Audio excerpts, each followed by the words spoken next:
from the game. Ambry Thomas, he had a knee. He was in and out after that. Demo cleared his head injury, and Aiyuk was in and out with the left shoulder. Go ahead. Any indication that that shoulder injury is serious? I wouldn't think so. I mean, I know he was hurting a little bit, but he was able to play through it, so I think he'll be all right. What do you take out of this one? I mean, the defense had a tough time getting off the field in the first half, and then really turned on the second half. The offense. What do you take out of this? I mean, there was a lot of stuff that happened with all three phases. I think what sealed it and allowed us to separate ourselves was the 2 turnovers we got. One, Demo, awesome job jumping that. And then Isaiah on the other with the tip. And then we didn't turn it over on O. Missed a couple that we had a chance on to get that score going. So we weren't perfect in that way, but I was just pumped the way we finished. Getting those turnovers was huge, and especially that 4th and 1 with Isaiah there towards the end of the game, being able to stop him in that run to get the ball back to work the clock a little bit. You don't see those plays open up down the field for Brock, one way, two. The Aiyuk, Jennings, the Deebo, is that uncharacteristic of Brock not to hit those? I mean, I thought they were all tough ones. I think the Aiyuk one was probably his toughest one because it was just his number one read, and it just sailed a little bit. The one with Deebo, I mean, he went all the way across the board in a really tough read, and you'd love him to hit it, but he did miss it. And the one to Jennings, that one didn't bother me much. We were a little surprised the ball was going there, and everyone else was covered, and he just tried to make a play. But the main thing he did today was protect the ball. Besides those 3 misses, which none of them were easy, but he took care of the football, didn't give them a chance to touch it, and when he was under duress, he was smart. Before the end of the first half, the ability to you save some time, even though they scored, but then to go down and tie it. That was huge. I mean, we hadn't stopped them yet. They'd been controlling it well. We had that one miss when we got right in there on the fringe and missed the one to BA, and then I think we got sacked on the next one where we had a chance at Deebo. And then they controlled it and scored, and especially with them getting the ball in the third quarter, I thought it was huge. We got a couple big plays. At first, you're hoping to get a field goal, but we got a bunch of big plays and got down there, and to be able to finish it with 1 second with a sneak was big for us going in with them starting. We were so close. Also, they were scoring a lot of points. It looked like we needed points at the time, and we also believed we could do it. Were you surprised, I guess, particularly in the first half, you didn't get much pass rush pressure at all? I expect a little bit more pass rush, kind of what we saw towards the end of the game. I thought we got it going well there.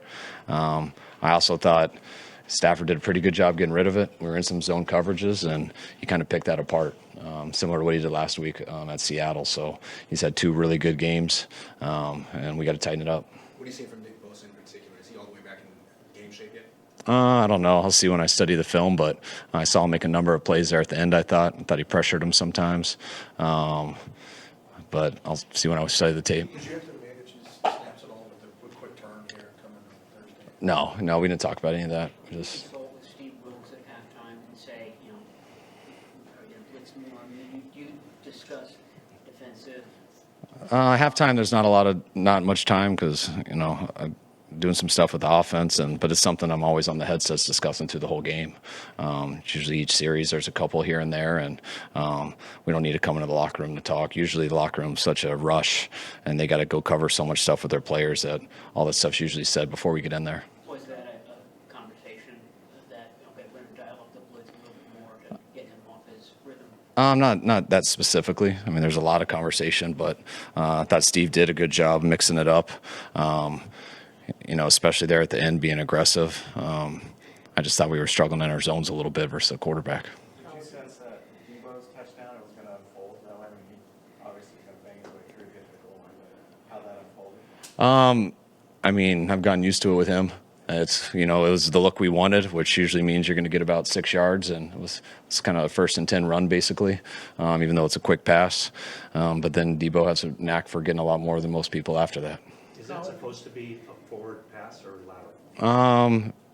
I mean, when you're under center, it's usually a forward pass. Depends how much he bubbles, but we should back up enough to where it counted as a pass. Did it count as a pass? It did count as a run? All right. Pattern run stats. If you look at the rosters, your roster, Rams roster, it looks like there's a huge talent disparity, but obviously there's also the familiarity, between these teams. Did you, halfway expect this kind of gritty type game? Oh, yeah, we definitely did. We watched the film from last week. And that quarterback's still just as good as he's always been, and so is Aaron Donald. And like we saw last week, they're coached very well. They got two good schemes, and I know they've changed some players from the past, but there's still some Hall of Famers out there who are playing at a high level. Speaking of Donald, no tackles, one quarterback hurry. What do you guys do to identify him? We just commit everything to him, because if you don't, he wrecks everything. And I didn't realize it was like that on the stat sheet, but definitely didn't feel like that. I thought he defeated a number of blocks today. We were just able to get rid of it before he got there, and able to run away from him.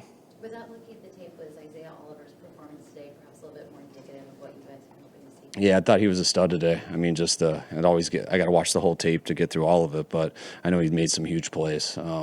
He drove them on an out-of-bounds route when we were in quarters, which was good. The 4th and 1 was huge, because it's a Tampa 2 look, which he's walked on the slot, and that's a far away from the B gap, and he didn't hesitate, had a big-time tackle, and then him getting the pick. So especially with some of our DBs getting banged up throughout the game, those guys had to step it up because they were kind of all over the place, and he did a great job at that. What made you good? You've had 30 points, but it looked like you still left some. Sorry, what's that? 2 weeks in a row now, you put up 30, even though it looks like you left some plays on the field. When you think about that, what is the potential of this offense? I mean, it's high, but I feel that way kind of every year. We're extremely irritated when we don't score, and we were today, but been like that for like 20 years. It's always frustrating. So you expect to score.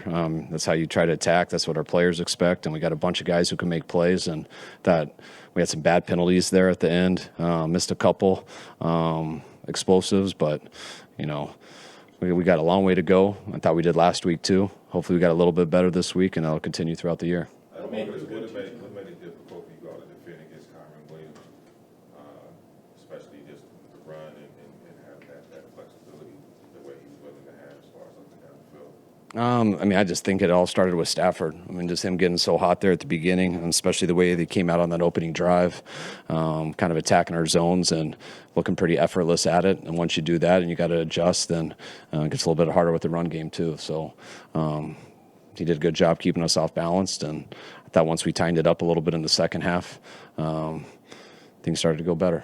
Are you surprised they kicked the field goal there at the end? Not totally, because the game's almost over either way there.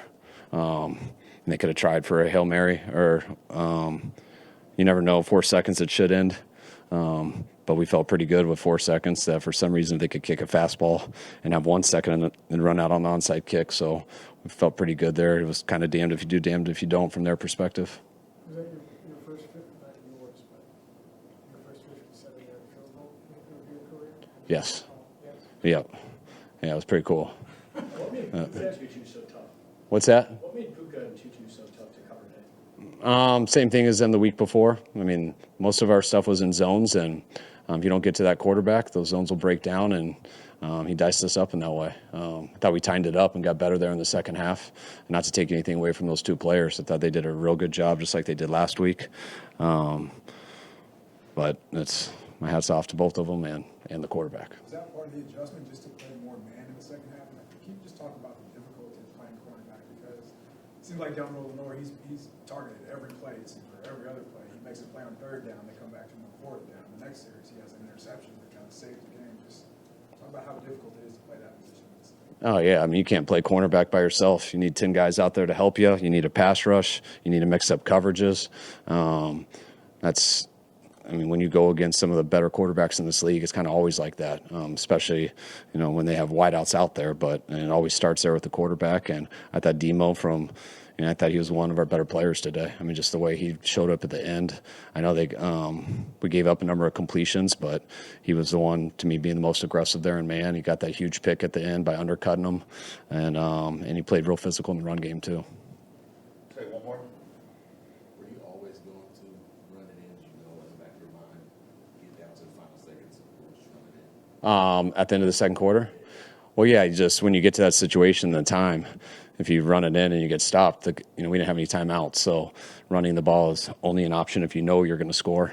that's why the other plays, we try to do them as fast as possible. And that's why you tell Brock, if it's not there, try to throw it away as fast as you can. One was almost too high, so I was scared that they're going to run one more second off.